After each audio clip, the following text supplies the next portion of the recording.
ஆள தெரியாத திமுக காரங்க ஆட்சியை எப்படி நடத்தணும்னு தெரியாம சில காட்சிகள் நடத்திக்கிட்டு இருப்பாங்க.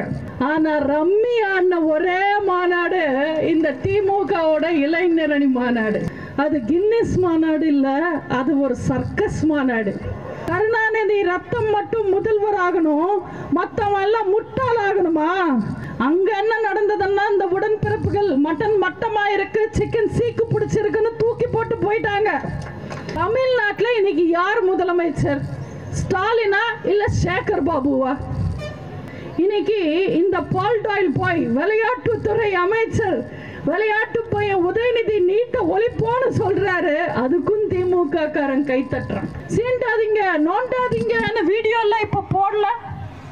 ஒருவேளை கலெக்ஷன் அதிகம் வந்தாதான் சவுண்ட் அதிகமா வருமோ? உதயநிதி ஹீரோயினை தூக்கிட்டு போனாலும் சரி, நான் சினிமா ஷூட்டிங்ல சொன்னேன், ஹீரோயினை தூக்கிட்டு போனாலும் சரி மகேஷ் கூடவே போயிடுறாரு.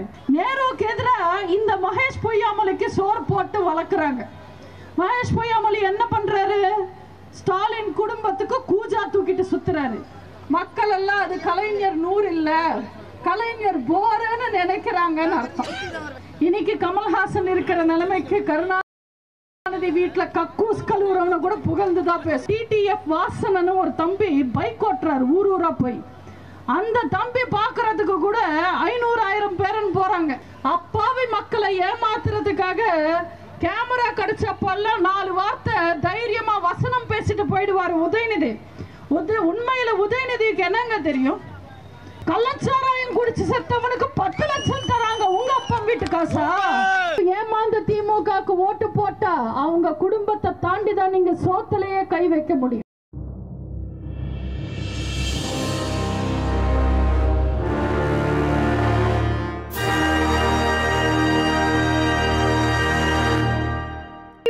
சமமாய் பகைவனுக்கு பயமாய் தொண்டர்களுக்கு தாயாய் மக்களுக்கு தலைவியாய் புரட்சி தலைவரின் ஜோடியாய் மோடியை எதிர்த்த லேடியாய் கொள்கையிலே உறுதியாய் தமிழ் இனத்தின் குருதியாய் தன் இறுதி மூச்சு வரை மக்களால் நான் மக்களுக்காகவே நான் வாழ்ந்த என் இதய தெய்வம், என் தாய், என் தலைவி, புரட்சி தலைவி அம்மா அவர்களுக்கும் என் முதல் வணக்கம்.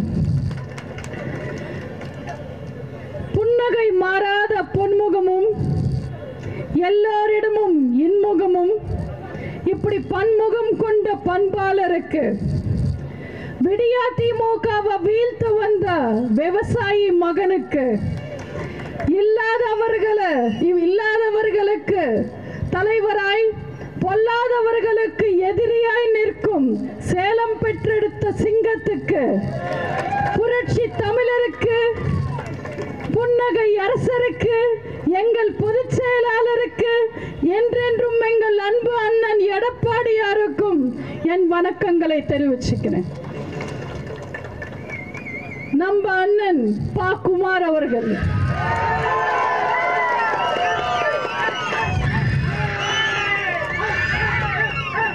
முன்னாள் நாடாளுமன்ற உறுப்பினர், என்னாலும் உங்க வீட்டு உறுப்பினர்.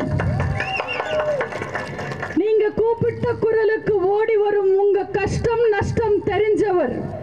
திருச்சியில ரெட்டை இலைய பசுமையா பாதுகாக்கிறவர். அண்ணன் எடப்பாடியாரின் போர்ப்படை தளபதிகளில் ஒருவர், முக்கியமானவர். இந்த தொகுதி மேலையும் இந்த தொகுதி மக்கள் மேலையும் அன்பும் பாசமும் கொண்ட என் அன்பு சகோதரருக்கு இந்த அருமையான வாய்ப்புக்கு நன்றிகளை கூறி என் வணக்கங்களை தெரிவிச்சுக்கிறேன். எறும்புக்கும் யானைக்கும் இரக்கம் காட்டின இறைவன் இருக்கிற ஊரு, மனிதநேயம் நிறைஞ்ச மாசில்லா மாநகரம் இந்த திருச்சி மாநகரம். அன்பும் ஆன்மீகமும் இருக்கிற இந்த திருச்சி மண்ணில் நின்று இந்த மக்கள் முன்னாடி பேசுறது நினைச்சா ரொம்ப பெருமையா இருக்கு. இந்த மண்ணுக்கும் இந்த மக்களுக்கும் வணங்கி என் பேச்சை ஆரம்பிச்சுக்கிறேன். ஆள தெரியாத திமுக காரங்க ஆட்சியை எப்படி நடத்தணும்னு தெரியாம சில காட்சிகள் நடத்திக்கிட்டு இருப்பாங்க பொழுதுபோக்குக்காக. அதே மாதிரி இப்போ ஒரு பொழுதுபோக்கு நிகழ்ச்சி ஒன்று நடத்திருக்காங்க சமீப காலத்தில், ஒரு 10 நாள் முன்னாடி சேலத்தில் திமுக இளைஞரணி மாநாடு. ரொம்ப நல்லா நடந்ததுன்னு அவங்க மார்த்தட்டி சொல்கிறாங்க. உண்மையில் அங்கே என்ன நடந்ததுன்னு நான் உங்களுக்கு சொல்கிறேன்.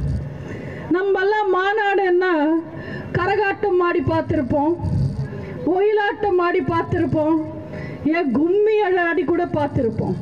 ஆனால் ரம்மி ஆடின ஒரே மாநாடு இந்த திமுகவோட இளைஞரணி மாநாடு. அந்த திமுக உடன்பிறப்புகள் ரம்மி ஆடும்போது ஒருத்தன் சொன்னான், டே மச்சான் ஸ்டேஜை பாருடா ஸ்டாலின் வராருன்னு. அதுக்கு ரம்மி ஆடிட்டு இருந்தவன் சொன்னான், ஏடா கடுப்பேத்துற, நான் கூட ஒரு ஜோக்கர் கூட வரலையான்ற கவலையில் டென்ஷனில் இருக்க, நீ போய் ஸ்டாலின் வராரு உதயநிதி வராருன்னு சொல்கிறேன்னா. அதுக்கும் பக்கத்தில் உட்கார்ந்தவன் சொன்னான், உனக்கு ஒரு ஜோக்கரும் வரலன்னா என்னடா மச்சா ஸ்டேஜை பாரு 13 ஜோக்கராக இருக்குன்னு. இந்த லட்சணத்தில் இருந்தது சேலத்தில் திமுக இளைஞரணி மாநாடு. அந்த மாநாட்டை கின்னிஸ் மாநாடுன்னு மார்த்தட்டி சொல்கிறாங்க திமுக. அது கின்னிஸ் மாநாடு இல்லை, அது ஒரு சர்க்கஸ் மாநாடு. அந்த மாநாட்டில் ஹைலைட்டாக இருந்தது காவாலையா காவாலையான்ற ஒரு பாட்டு, ஒரு கவர்ச்சி நடனம். பாருங்களேன் நிலைமை. பெரியார் ஐயா அண்ணா ஐயா ஆரம்பிச்சு வளர்த்த கட்சி இன்னைக்கு காவாலையா கிட்ட வந்து நிக்குது. இதுக்கு 2ஆம் கருணாநிதி 3ஆம் கருணாநிதியை குத்தம் சொல்லி பிரயோஜனம் இல்லை. ஏன்னா முதல் கருணாநிதியை மக்கள் பத்தி கவலைப்படாம மாநாட மயிலாட பார்த்து ரசிச்சுட்டு இருந்தவர். இந்த அழகுல இந்த மாநாட்டில் 4ஆம் கருணாநிதி வேற என்ட்ரி கொடுத்திருக்காரு, இன்பநிதி. இது என்ன கட்சி மாநாடா இல்ல குடும்ப கும்பாபிஷேகமானே தெரியல. இன்னும் இந்த திமுக உடன்பிறப்புகள் கருணாநிதி குடும்பத்துல எத்தனை பேருக்கு தான் பல்லாக்கு தூக்க போறாங்கன்னு தெரியல. என்ன இது இப்படி பண்றீங்கன்னு கேட்டா, யாராவது வாரிசாட்சி நடத்துறீங்களே என்ன இப்படி பண்றீங்கன்னு கேள்வி கேட்டா பதில் சொல்ல மாட்டாங்க. ஆனா மக்களை ஏமாத்துறதுக்காக பிறப்பின் அடிப்படையில் பிரிக்கிறது தான் சனாதனான வாய்ஸ் விடால் பேச்சு பேசுவாங்க. நீங்க என்ன பண்றீங்க? கருணாநிதி ரத்தம் மட்டும் முதல்வர் ஆகணும், மற்றவன் எல்லாம் முட்டாள் ஆகணுமா? இதுதான் திமுகவோட கொள்கையா? மீறி எதிர்த்து கேள்வி கேட்டா எங்களால முடியும், பெத்துக்க முடியும், எங்களுக்கு வாரிசு இருக்கு, நாங்க கொண்டு வருவோன்னு வாய்ஸ் விடால் பேச்சு பேசுறாங்க. பன்னி கூட ஒரே பிரசவத்துல 10 குட்டி போடுது. அதெல்லாம் தகுதின்னு எடுத்துக்க முடியுமா? எங்க புரட்சி தலைவருக்கு வாரிசு இல்ல. அவர் மறைஞ்ச இத்தனை வருஷத்திலையும் ஒரு தமிழ்நாட்டு மக்கள் மனசுல இருந்தும் புரட்சி தலைவர் போலியே. இன்னும் தமிழ்நாட்டு மக்கள் மனசுல வாழ்றாரு புரட்சி தலைவர். ஏன்னா அவர் வாழ்ந்த வாழ்க்கை அப்படி. எங்க அம்மாவுக்கு புரட்சி தலைவிக்கும் வாரிசு இல்ல. ஆனா எங்க அம்மா ஒட்டுமொத்த தமிழ்நாட்டு மக்களையும் தாம் பிள்ளைங்களா பார்த்தாங்க. ஒட்டுமொத்த தமிழ்நாட்டு மக்களும் புரட்சி தலைவிய அம்மாவா ஏத்துக்கிட்டாங்க. எங்க அம்மா அப்படிதான் வாழ்ந்தாங்க. அம்மாக்கு அப்புறம் வந்த அண்ணன் எடப்பாடியாரும் சரி, அவர் ஒரு தலைவர், அவர் ஒரு பொதுச் செயலாளர், அவர் ஒரு முதல்வர், அவர் ஒரு முன்னாள் முதல்வர் நல்லா நினைக்க மாட்டாரு. மக்கள் தேவைகளுக்காக, மக்கள் உரிமைகளுக்காக, மக்களோட மக்களா களத்துல நின்று போராடுறவர். ஒரு கடைக்கோடி தொண்டன் ஒரு கட்சிக்கு தலைவனா வர முடியும்னா அது வெறும் அனைத்து இந்திய அண்ணா திராவிட முன்னேற்ற கழகத்தில் மட்டும்தான் சாத்தியம். சமூக நீதியை கடைபிடிக்கிற கட்சி இப்படி இருக்கிறோம். ஆனா திமுக காரங்கெல்லாம் பேசுவாங்க, நேருவுக்கு அப்புறம் இந்திரா காந்தியானவர், இது என்ன சங்கரமட்டமான கிண்டல் பண்ண திமுக காரங்கெல்லாம் எங்க போயிட்டீங்க? இன்னைக்கு நீங்க என்ன செய்றீங்க? திமுக கட்சிக்காரங்களை மட்டும் இல்ல, ஒட்டுமொத்த தமிழ்நாட்டு மக்களையும் கொத்தடிமைங்க ஆக்கணும்னு நினைக்கிறாங்க. அது அதிமுக வேடிக்கை பார்க்காது. எதிர்காலம் வரும், நம் கடமை வரும். இந்த கூட்டத்தின் ஆட்டத்தை ஒழிப்போம். பொது நீதியிலே, புது பாதையிலே, புது ஆட்சியை மக்களுக்கு படைப்போம். நம்புங்க. அண்ணன் எடப்பாடி பழனிசாமி அவர்கள் பார்த்துக்கிட்டு வேடிக்கை பார்த்து இந்த திமுகவை சும்மா விட மாட்டாரு. திமுக செய்யற ஒவ்வொரு தப்புக்கும் நிச்சயமா தண்டனை உண்டு. திமுக எதுக்காக இந்த மாநாடு நடத்தினாங்க? விளம்பரத்துக்காக நடத்தினாங்க. இந்த மாநாட்டில் நாங்க 10 லட்சம் பேருக்கு சோறு போட்டோம்னு சொல்றாங்க. 100 ஏக்கர்ல பந்தல் போட்டு 5000 கிலோ மட்டனு, 50,000 கிலோ சிக்கன் அறுத்து, லட்சக்கணக்கான முட்டை அவிச்சு, சிக்கன் எல்லாம் வறுத்து நாங்க உடன்பிறப்புகளுக்கு சாப்பாடு போட்டோம்னு சொல்றாங்க.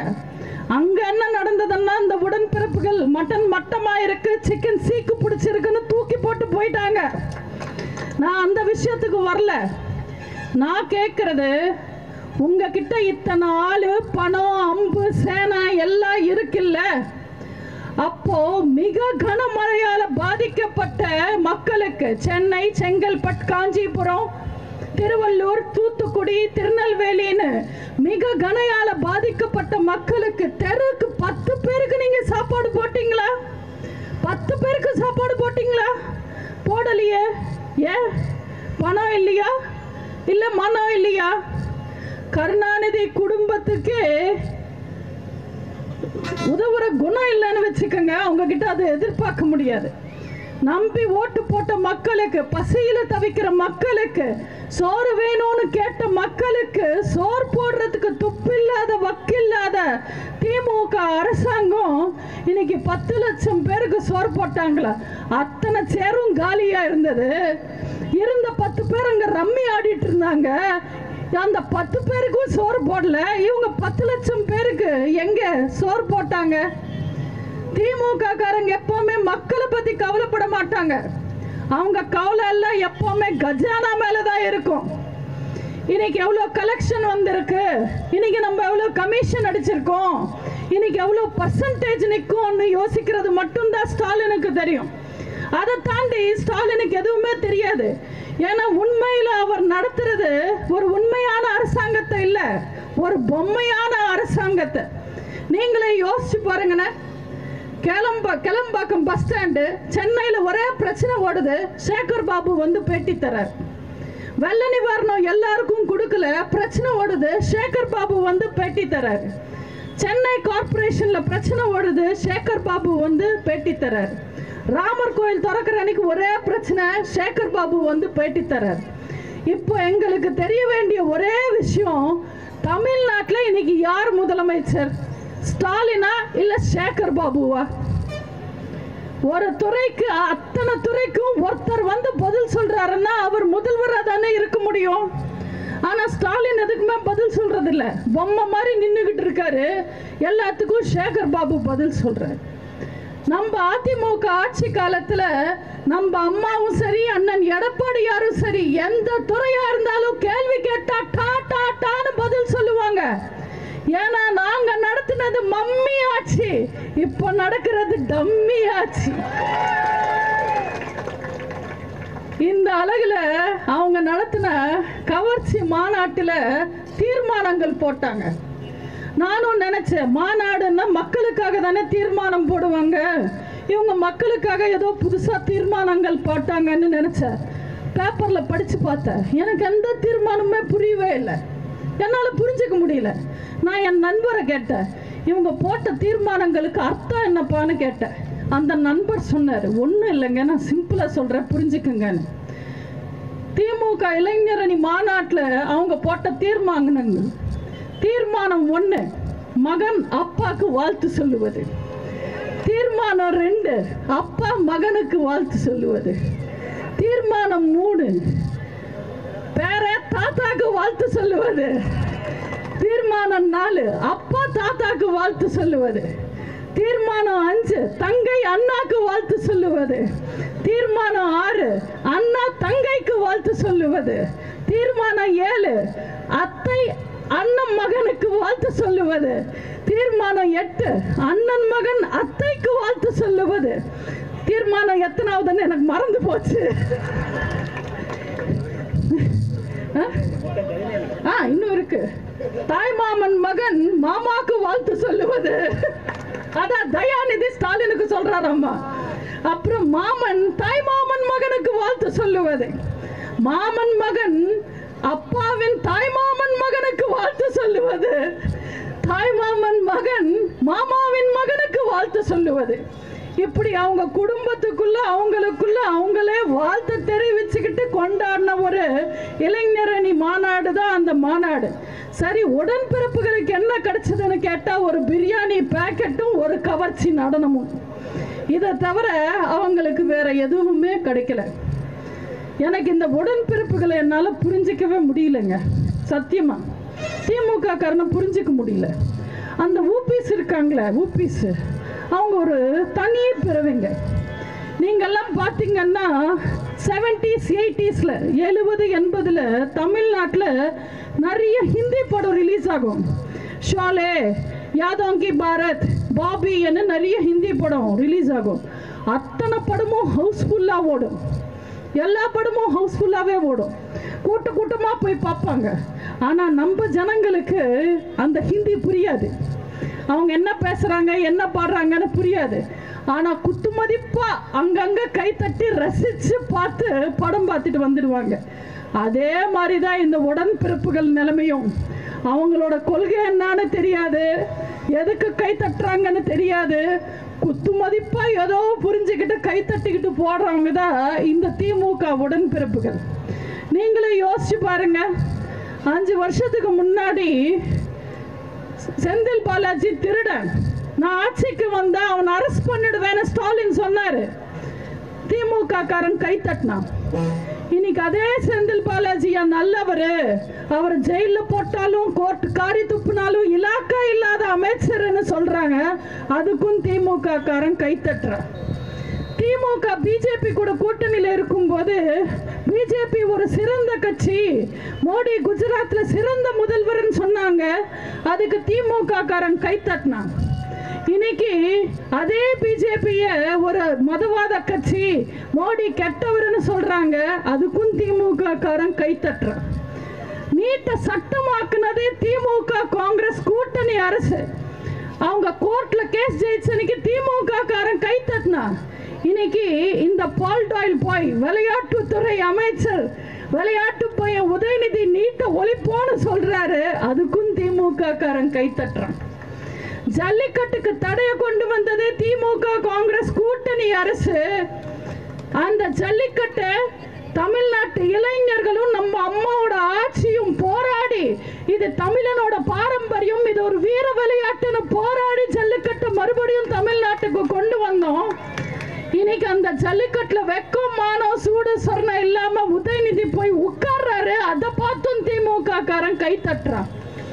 என் மகன் அரசியலுக்கே வரமாட்டாருன்னு ஸ்டாலின் சொன்னாரு. அதுக்கு திமுக காரன் கை தட்டினான். இன்னைக்கு அதே மகனை எம்எல்ஏ ஆக்கி அமைச்சராக்கி நாளைக்கு நான் துணை முதல்வர் ஆக்க போறேன்னு சொல்றாரு. அதுக்கும் திமுக காரன் கை தட்டுறான். இப்படி எதுக்கு கை தட்டுறோன்னு தெரியாம புரியாமலே கடைசி வரைக்கும் கை தட்டி வீணா போற ஒரு அப்பாவி அடிமைகள் தான் திமுக உடன்பிறப்புகள். திமுக உடன்பிறப்புகள் யோசிச்சு பார்க்கணும். நீங்க யோசிச்சு பாருங்க. உங்க கருணாநிதி திருக்குவளையில பிறக்கும் போது அவர் ஒரு தெரு போய் தெருவுல சுத்திட்டு இருந்த பையன். அதே கருணாநிதி இறந்து மெரினால புதைக்கும் போது அவர் ஒரு திருபாய், அம்பானி மாறி அத்தனை சொத்து. ஒரு திருபாயா மாறினது எப்படி? அதுக்கு எத்தனை உடன்பிறப்புகளை அவர் ஏறி மிதிச்சிருப்பாரு, எத்தனை குடும்பங்களை வாட்டி வதச்சிருப்பாருன்னு நீங்க யோசிச்சு பார்க்கணும். நம்ம அம்மாவோட ஆட்சி காலத்துல அமைச்சருங்கெல்லாம் தூங்க மாட்டாங்க, மக்களுக்காக வேலை பார்ப்பாங்க, ஓடிக்கிட்டே இருப்பாங்க. ஏன்னா அம்மா கேள்வி கேட்பாங்க, அண்ணன் எடப்பாடியார் கேள்வி கேட்பாங்க. அதனால தூங்காம ஓடி ஓடி ஓடி மக்களுக்காக வேலை பார்த்தாங்க நம்ம அமைச்சருங்க. ஆனா இன்னைக்கு திமுக ஆட்சி காலத்துல என்ன நடக்குது? திமுக அமைச்சருங்களால அவங்க முதலமைச்சராலேயே நிம்மதியா தூங்க முடியல. இது நான் சொல்லல, ஸ்டாலினே புலம்புறாரு, மேடைக்கு மேடை புலம்புறாரு. எங்க அமைச்சருங்களால என்னால நிம்மதியா தூங்க முடியல. இந்த ஃப்ரெண்ட்ஸ் படத்துல வருமே ஒரு காமெடி, இந்த அப்ரண்டிஸுங்களை வச்சுக்கிட்டு என்னால நிம்மதியா தூங்க முடியல, வேலை வாங்க முடியலன்னு. அதே மாதிரிதான் அவரும் புலம்புறாரு. எனக்கு திமுக பற்றியும் சரியாக புரிஞ்சிக்க முடியாது, ஸ்டாலின் பற்றியும் புரிஞ்சிக்க முடியாது. நான் போய் நேரில் ஸ்டாலினை கேட்க முடியாது. அதனால என் டவுட்டெல்லாம் உங்ககிட்டயே கேட்குறேன். நீங்களே கொஞ்சம் யோசிச்சு எனக்கு பதில் சொல்லுங்க. ஸ்டாலின் நான் வீரன்னு சொல்லிக்கிட்டு தானே சுற்றுறாரு, நான் சர்வாதிகாரின்னு சொல்லிக்கிட்டு தானே சுற்றுறாரு. அவர் எந்த விஷயத்தில் வீரன், எந்த விஷயத்தில் சர்வாதிகாரி மாதிரி நடந்துக்கிறாருன்னு தயவு செஞ்சு நீங்கள் எனக்கு சொல்லுங்கள், நான் புரிஞ்சிக்க முயற்சி பண்ணுறேன். ஸ்டாலின் தான் சொன்னார், செந்தில் பாலாஜி திருடன், அயோக்கியன், கெட்டவன், நான் ஆட்சிக்கு வந்துட்டா ஜெயிலில் போட்டுடுவேன், உள்ள போட்டுடுவேன், புலல்ல போட்டுடுவேன்னு சொன்னார். அதானே செஞ்சிருக்காரு. உண்மையில சொல்லணும்னா ஸ்டாலின் கொடுத்த வாக்குறுதியில அவர் நிறைவேற்றின ஒரே வாக்குறுதி அந்த வாக்குறுதி மட்டும்தான். ஆனா இன்னைக்கு செந்தில் பாலாஜியை உள்ள போடும்போது லபோதி போன கத்துறாரு, சீண்டி பார்க்காதீங்க, நோண்டி பார்க்காதீங்கன்னு வீடியோ எல்லாம் விடுறாரு. சரி, செந்தில் பாலாஜிக்கு வீடியோ விட்டீங்க. உங்க கட்சியில மூத்த அமைச்சர், மூத்த தலைவர் பொன்முடி விஷயத்துல கோர்ட்ல தீர்ப்பே வந்துடுச்சு. இப்போ சைலண்டா மந்திரி பதவி எடுத்துட்டீங்க. சீண்டாதீங்க, நோண்டாதீங்க வீடியோ எல்லாம் இப்ப போடல. ஒருவேளை கலெக்ஷன் அதிகம் வந்தாதான் சவுண்ட் அதிகமா வருமோ? எனக்கு தெரிஞ்சு ஸ்டாலின் பயந்து இருப்பார், அவர் பயந்து நடுங்கிருப்பார். நிஜமா சொல்றேன். ஏன்னா ஒரு வாட்டி சீண்டாத நோண்டாதன்னு சொன்னதுக்கே 5 அமைச்சர் வீட்டில் ரெய்டு, ஒருத்தர் ஜெயிலு. இதுக்கு மேல பேசினா என்ன ஆகும்னு ஸ்டாலினுக்கு நல்லா தெரியும். எதிர்கட்சியா இருக்கும் போது ஸ்டாலின் ஹெலிகாப்டர்ல ஒரு மோடிக்கு வீட்டு வாசல்ல இருந்து கருப்பு கொடி காட்டினார். அதே ஆளுங்கட்சியா இருக்கும் போது அதே மோடி சென்னைக்கு வரும்போது இந்த ஸ்டாலின் யாரு, சர்வாதிகாரி ஸ்டாலின் என்ன பண்றாரு, சரவணா பவன் ஹோட்டல் சர்வர் மாதிரி செவ்வரோரமா கையை கட்டிக்கிட்டு நிக்கிறார். இதுல ஹைலைட்டே மோடியை ரிசீவ் பண்றதுக்கு ஏர்போர்ட்டுக்கு போகும்போது வெள்ளை கூட பிடிச்சிக்கிட்டு போனார். எனக்கு அது பார்த்த உடனே 23ஆம் புலிகேசி படம் காமெடி தான் ஞாபகம் வந்தது. எதிர்நாட்டு ராஜா வருவார், அவர்கிட்ட சமாதானம் பேச வெள்ளக்கொடி ஆட்டிக்கிட்டே வடிவேல் வெளியில வருவார். அதே மாதிரிதான். இதெல்லாம் என் கற்பனை இல்லைங்க, உண்மை. நியூஸ்ல வந்தது, யூடியூப்ல வீடியோ இருக்கு, நீங்க பாருங்க. ஸ்டாலின் வெள்ளக்கொடை பிடிச்சிக்கிட்டு நின்னாரு. வெள்ளக்கொடி காமிச்சா அசிங்கம், அதனால வெள்ளக்கொடை பிடிச்சிக்கிட்டு நின்னாரு. நீங்க சொல்லுங்கம்மா, எங்கேயாவது வெள்ளை கலர்ல கொடை பார்த்திருக்கீங்களா? வெள்ளை கலர்ல கொடை பார்த்திருக்கீங்களா? நீங்க கடையில போய் கேளுங்க, கொடைன்னு கேட்டா கருப்பு கலர்ல தருவாங்க. இல்ல ஏதாவது ஃபேன்சி ஸ்டோருக்கு போனீங்கன்னா சிவப்பு கலரு, நீல கலரு, டிசைன் கலரா ஏதாவது கொடுப்பாங்களே தவிர வெள்ளை கலர்ல கொடை கிடைக்காது. இப்படி எல்லாம் சமாதானம் பேசுறவங்க எல்லாம் சர்வாதிகாரின்னு பேசுறாங்க. நான் எங்க போய் சொல்றது? ஹிந்தி எதிர்ப்புன்ற ஒரு விஷயத்தை கையில வச்சு மக்களை ஏமாத்தி வளர்ந்த கட்சி திமுக. ஆனா இன்னைக்கு என்ன பண்றாங்க? கேமரா முன்னாடி ஹிந்தி தெரியாது போடா பேசினவன் எல்லாம் இன்னைக்கு ஹிந்தி தெரியும் வாடா, கேலோ இந்தியா கேலோ இந்தியான்னு லோலோன்னு கத்திக்கிட்டு இருக்காங்க. ஸ்டாலின் டெல்லிக்கு போயிருக்காரு, அவருக்கு முன்னாடி ஸ்டாலின் முக்கியமந்திரின்னு ஹிந்தியில எழுதியிருக்காங்க. அதுக்கு இவர் கை கட்டுக்கிட்டு சிரிச்சுக்கிட்டே சைலண்டா இருந்தார். நான் நினைச்சேன் என்னாச்சு இவங்க ஹிந்தி எதிர்ப்புன்னு நினைச்சேன். அதுக்கப்புறம் தான் என் பக்கத்துல இருந்தவர் சொன்னார், முன்னாடி இருக்கிறது தமிழா ஹிந்தியான்னு அவருக்கு தெரியாதுமா, அதனால சைலண்டா உட்கார்ந்துகிட்டு இருக்காங்கன்னு. இவங்கெல்லாம் என்னன்னு சொல்றது? முதலமைச்சர் மாநாட்டில் எங்க அம்மா அந்த மாநாட்டில் கலந்துக்கும் போது தமிழ்நாட்டு உரிமைகளுக்காக, தமிழ்நாட்டு தேவைகளுக்காக பேசுறதுக்கு போதுமான நேரம் கொடுக்கலன்னு முதலமைச்சர் மாநாட்டில் இருந்து எழுந்து வெளியில வந்தவங்க எங்க அம்மா. அவங்க உண்மையான தலைவர், உண்மையான முதல்வர். யார் வந்தாலும் பல்லு காமிச்சு சிரிச்சுக்கிட்டு குனிஞ்சு கும்பிடு போட்டு தர்மம் பண்ணுங்க சாமின்னு எப்ப பாட்டாலும் நிதிய பிச்சை கேட்கிறவன் புருடா தலைவன், புருடா முதல்வர். நீங்களே யோசிச்சு பாருங்க. மோடி எப்ப தமிழ்நாட்டுக்கு வந்தாலும் நீட்டை ரத்து பண்ணுங்க, எய்ம்ஸ் ஆஸ்பத்திரி கட்டுங்க, காவேரி தண்ணி கொடுங்கன்னு ஸ்டாலின் கேட்டிருக்காரு? கேட்டதே இல்லையா? சந்தைக்கு போகணும் ஆத்தாவையும் காசு கொடு, சந்தைக்கு போகணும் ஆத்தாவையும் காசு கொடுன்ற மாதிரியே எப்ப பார்த்தாலும் காசு கொடு, பணம் கொடு, துட்டு கொடுன்னு அலையிறாங்க. அப்படி கேட்டு தமிழ்நாட்டு மக்களுக்கு உருப்படுற மாதிரி ஏதாவது பண்றாங்களா? இல்லையே. கடந்த 10 வருஷம் அதிமுக ஆட்சி காலத்துல நம்ம வாங்கின கடன் வெறும் 3 லட்சம் கோடி. வெறும் 3 லட்சம் கோடி. நம்ம சும்மா வாங்கல. நம்ம ஆட்சி காலத்துல 2015 தானே புயல் வந்தது. 100 சென்டிமீட்டர் மழை பெஞ்சது. வரலாறு காணாத மழை பெஞ்சது. மக்களை காப்பாத்தணும். 2016 வார்தா புயல் வந்தது. 1 லட்சம் மரம் சாஞ்சிடுச்சு. ஒக்கி புயல் வந்தது கன்னியாகுமரியில. கஜா புயல் வந்தது டெல்டா மாவட்டங்கள்ல. விவசாய பூமிகள் எல்லாம் நாஸ்தி பண்ணிடுச்சு. கடுமையான வறட்சி வந்தது. ஒரு சொட்டு தண்ணி இல்ல. நம்ம ரயில்ல எல்லாம் தண்ணி கொண்டு வந்து கொடுத்தோம் மக்களுக்கு. கொடிய கொரோனாவே வந்தது. ஆனா யோசிச்சு பாருங்க, 10 வருஷம் அதிமுக ஆட்சி காலத்துல உங்களுக்கு ஒரு மாசமாவது ரேஷன்ல பொருள் லேட் ஆச்சா? ஒரு திட்டமாவது நாங்க நிப்பாட்டினோமா? தாலிக்கு தங்கம் திட்டமா இருக்கட்டும், மாணவர்களுக்கு மடிக்கணினியா இருக்கட்டும், சைக்கிள் திட்டமா இருக்கட்டும், புத்தகங்களா இருக்கட்டும், காலனியா இருக்கட்டும், எந்த திட்டத்தையாவது கொடிய கொரோனா வந்த போது நாங்க நிப்பாட்டினோமா? மக்களுக்கு எந்த சிரமமும் நாங்க தந்தோமா? எந்த கஷ்டமா இருந்தாலும் அம்மாவோட ஆட்சி தான் பார்த்ததே தவிர வேற யாரும் பார்க்கல. தமிழ்நாட்டு மக்களையும் தமிழ்நாட்டு பெண்களையும் பாதுகாப்பா பார்த்துக்கிட்டவங்க அதிமுக காரங்க. அப்படிப்பட்ட சிறந்த ஆட்சி கொடுத்து நம்ம வாங்கின கடன் வெறும் 3 லட்சம் கோடி 10 வருஷத்துல. ஆனா இன்னைக்கு இந்த ஆள தெரியாத திமுக ஆட்சிக்கு வந்து 2.5 வருஷம் கூட ஆகல. இந்த 2.5 வருஷம் ஆட்சி காலத்துல அவங்க வாங்கின கடன் 4 லட்சம் கோடி. 4 லட்சம் கோடி. இன்னைக்கு ஒவ்வொரு தமிழன் தலையிலையும் 2 லட்சம் கடன் இருக்கு. அப்படி கடன் வாங்கி நமக்கு என்ன செஞ்சாங்க? அதிமுக ஆட்சி காலத்துல இருந்த எல்லா திட்டங்களையும் நிப்பாட்டிட்டாங்க. பென்ஷனும் சரியா கொடுக்கறது இல்ல, உரிமை தொகை சரியா கொடுக்கறது எதுவுமே செய்யறது இல்லையே. அப்புறம் எதுக்காக இவ்வளவு கடன் வாங்கி இருக்காங்க? நாங்க அதை குறைப்போம் இதை குறைப்போம்னு சொல்லி தேர்தல் சமயத்துல மக்களை ஏமாத்தி ஓட்டு வாங்கினாங்க. இன்னைக்கு பதிலுக்கு என்ன பண்ணிருக்காங்க? பாலுக்கு லிட்டர் 6 ரூபாய் ஏத்திருக்காங்க. இபி யூனிட்டுக்கு 40 ரூபாய்க்கு மேல ஏத்திருக்காங்க. இபி விஷயத்துல இன்னொரு திருட்டுத்தனம் பண்றாங்க இந்த திருட்டு திமுக அரசாங்கம்.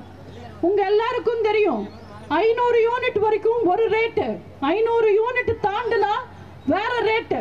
அந்த அதிக ரேட்டு மொத்த யூனிட்டுக்கும் நம்ம கட்டணும். இவங்க 10ஆம் தேதி என்ன 10ஆம் தேதி வந்து ரீடிங் எடுக்கணும். அப்படி எடுக்கிறது கிடையாது. மக்களை ஏமாத்துறதுக்காக அவங்க வசதிக்காக 12ஆம் தேதி 13ஆம் தேதி 15ஆம் தேதின்னு வந்து எடுக்கிறாங்க. அவங்க தாமதமா ரீடிங் எடுக்கிறதுனால ஒரு 10 யூனிட் 20 யூனிட் அதிகமா போனா அது 501 502 மாறினா நம்ம அதிக பணம் கொடுத்து பில்லு கட்டுறோம். இப்படி திட்டமிட்டு மக்களை ஏமாத்துறாங்க. இன்னைக்கு தமிழ்நாட்டுல என்ன நிலைமை?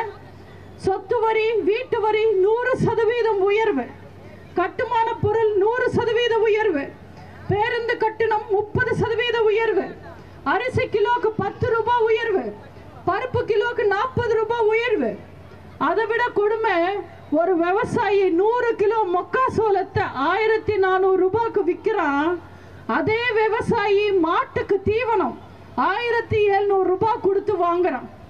அப்போ அந்த விவசாயி எப்படி வாழ்வாருன்னு நீங்க யோசிச்சு பாருங்க. மாடு வளர்க்குறவங்க பால் கறந்து லிட்டருக்கு 23 ரூபாய் ஆவினுக்கு விற்கிறாங்க.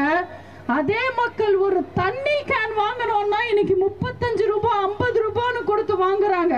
இதுவா திராவிட மாடல் அரசு? இது தரித்திர மாடல் அரசு. இவங்க ஆட்சியா நடத்துறாங்க.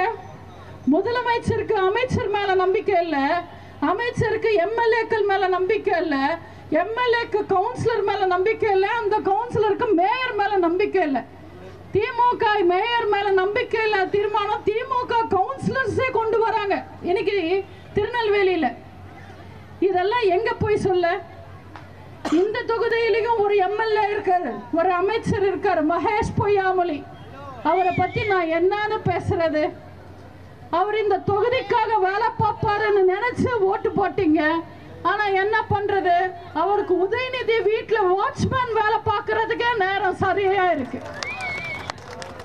உதயநிதி ஹீரோயினை தூக்கிட்டு போனாலும் சரி, நான் சினிமா ஷூட்டிங்ல சொன்னேன், ஹீரோயினை தூக்கிட்டு போனாலும் சரி மகேஷ் கூடவே போயிடுறாரு.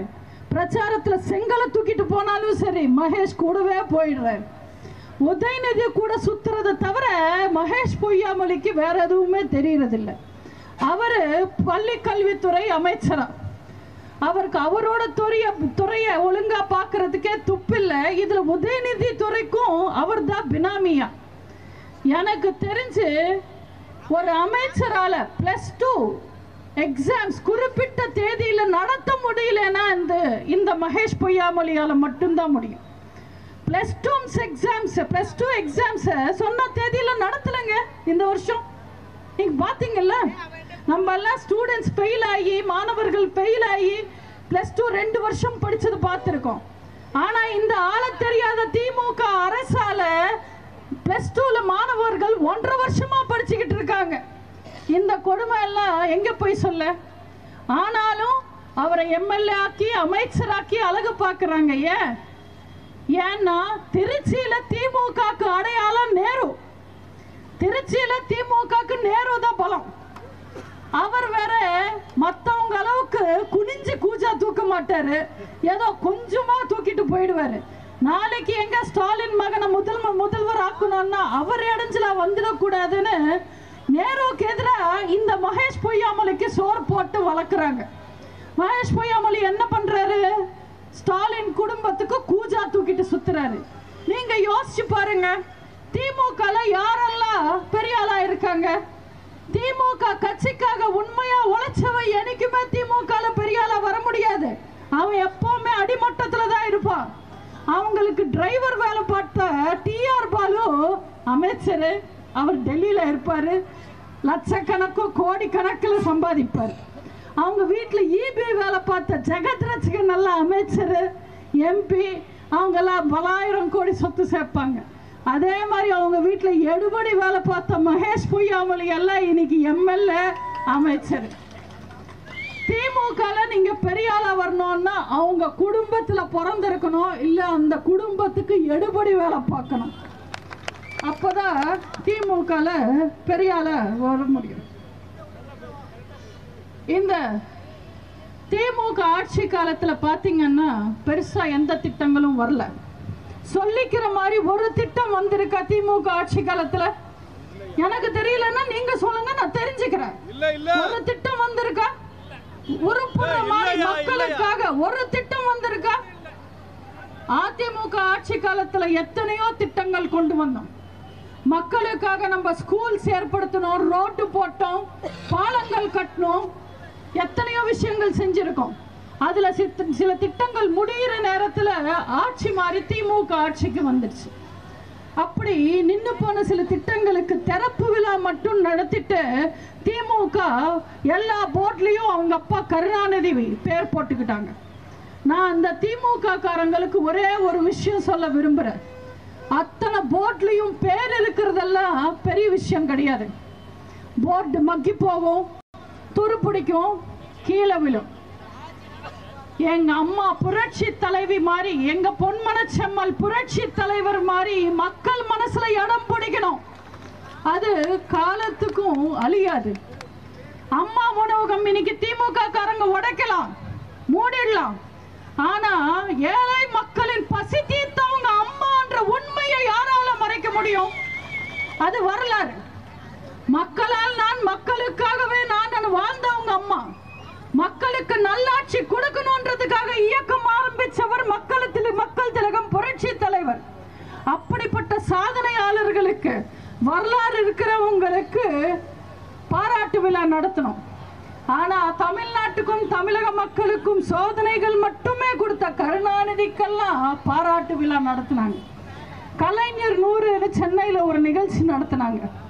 பொதுவா நீங்க பாத்தீங்கன்னா ஒரு இடத்துக்கு கூட்டம் வர வைக்கணும்னா சினிமா நடிகர்களை கூப்பிடுவாங்க. ஆனா சினிமா நடிகர்கள் வந்த கூட்டத்துக்கே கூட்டம் வரலன்னா அது கலைஞர் 100 மட்டும்தான். அப்ப என்ன அர்த்தம்? மக்கள் எல்லாம் அது கலைஞர் 100 இல்ல, கலைஞர் போறன்னு நினைக்கிறாங்கன்னு அர்த்தம். அந்த கலைஞர் நிகழ்ச்சியில கலைஞரை பாராட்டி பேசுறதுக்கு சிறப்பு அழைப்பாளரா கமல்ஹாசனை கூட்டிட்டு வந்திருக்காங்க. இன்னைக்கு கமல்ஹாசன் இருக்கிற நிலைமைக்கு கருணாநிதி வீட்டுல கக்கூஸ் கழுவுறவன கூட புகழ்ந்துதான் பேசுவாரு.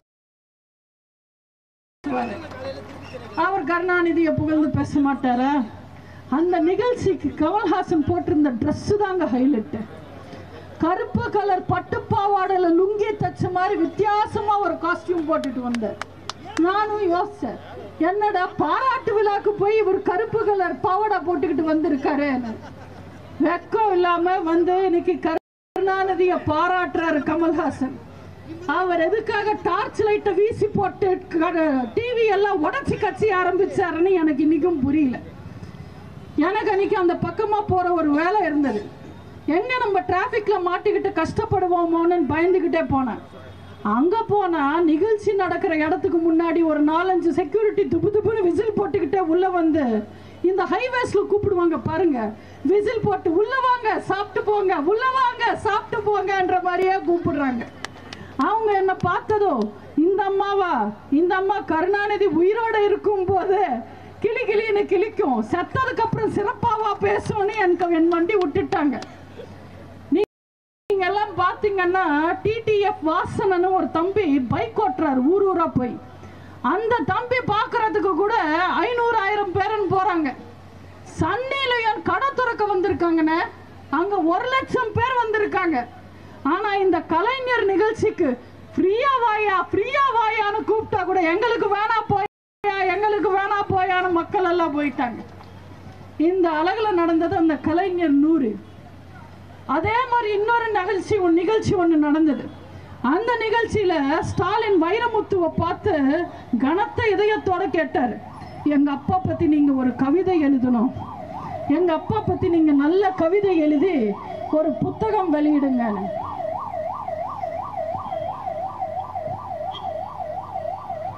நான் நினைச்சேன், வைரமுத்து கருணாநிதி பத்தி கவிதை எழுதுனா எதுகை இருக்கும், மோனை இருக்கும், ஆனா உண்மை இருக்காது.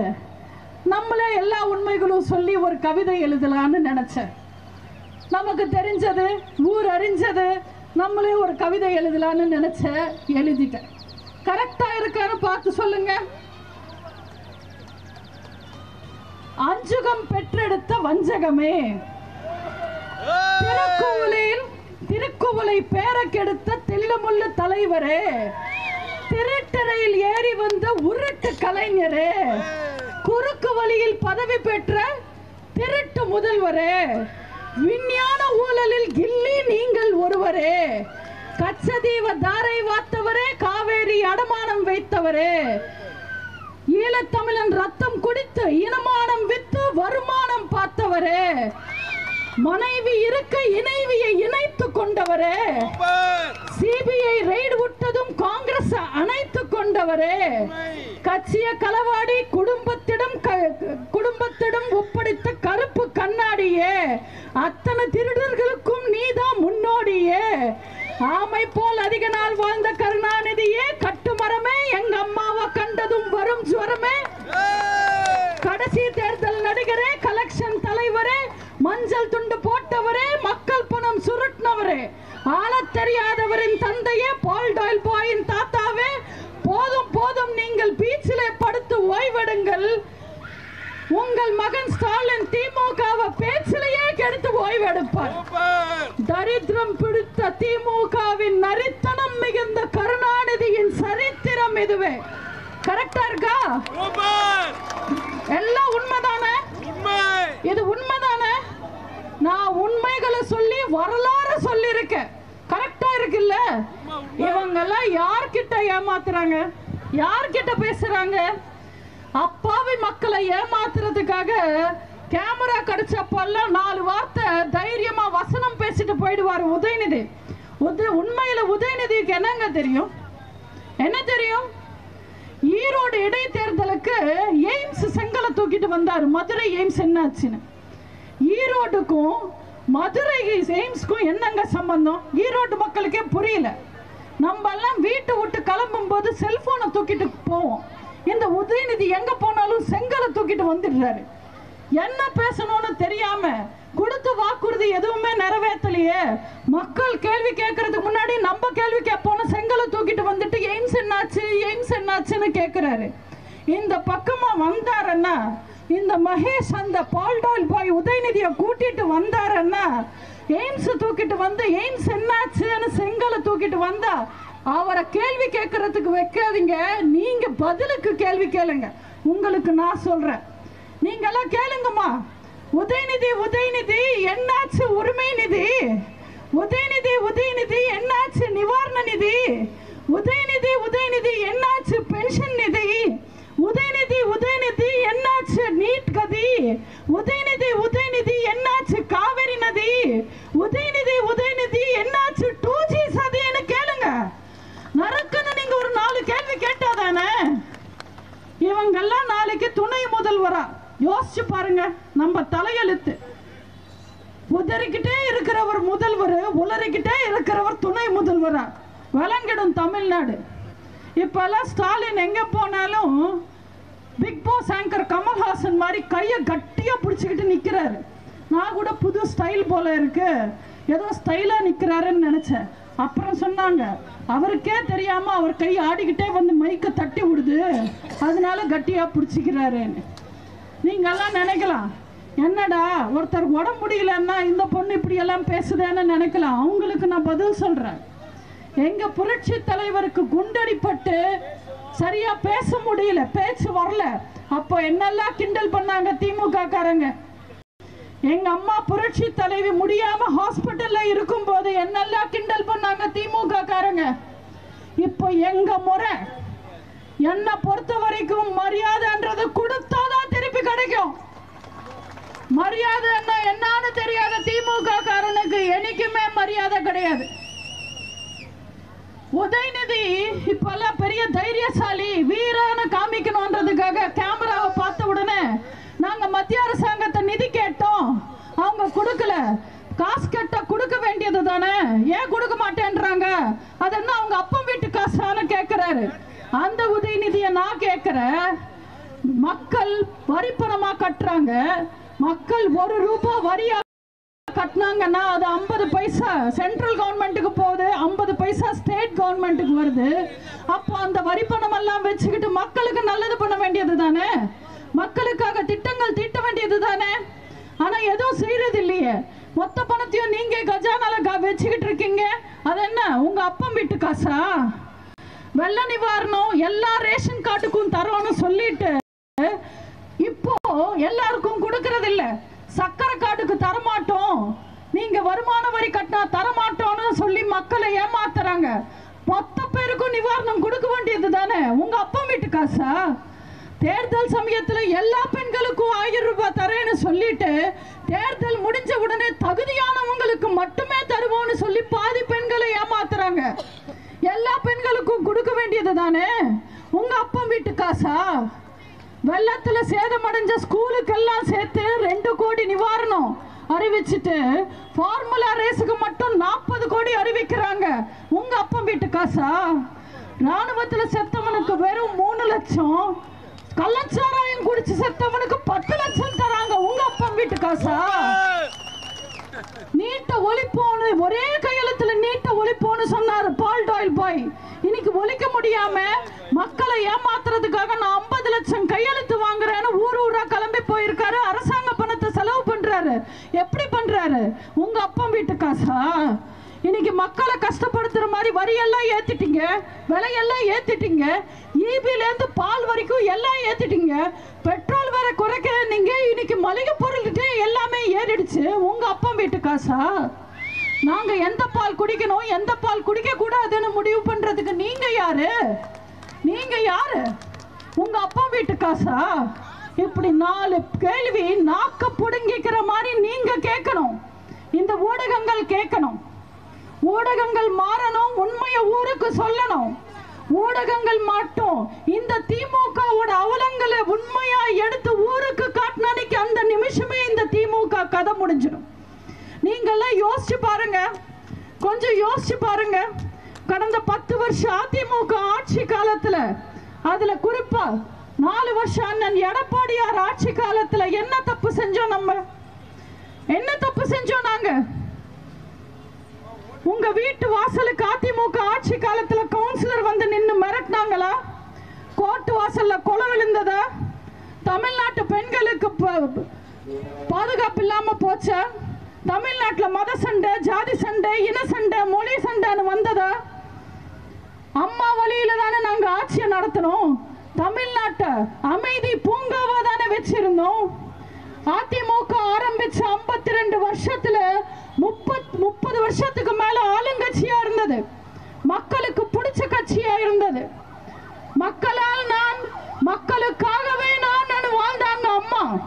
அந்த அம்மாவோட புகழை வேரோட புடுங்கி எறியணும்னு நினைக்கிற இந்த திருட்டு திமுகவை நீங்க எப்படி ஆட்சிக்கு கொண்டு வந்தீங்க? என்ன பாவம் செஞ்சோம் நாங்க? என்ன தப்பு செஞ்சோம் நாங்க? மக்கள் சேவை செஞ்சது தப்பா? மாணவர்களுக்கு மடிக்கணினி கொடுத்தது தப்பா? தாய் குலத்தை காத்தது தப்பா? தாலிக்கு தங்கம் கொடுத்தது தப்பா? அம்மா உணவகம் அமைச்சது தப்பா? அரசு பள்ளி மாணவர்களுக்கு இடஒதுக்கீடு கொடுத்தது தப்பா? மழைநீர் சேமிப்பு திட்டம் தப்பா? கொரோனா காலத்துல எங்க ஆட்சி தப்பா? பொங்கலுக்கு பணமும் பரிசும் கொடுத்தது தப்பா? ஊரடங்கு காலத்துல ஊக்கத்தொகை கொடுத்தது தப்பா? ஹஜ் யாத்திரைக்கு உதவுனது தப்பா? வேளாங்கண்ணி யாத்திரைக்கு உதவுனது தப்பா?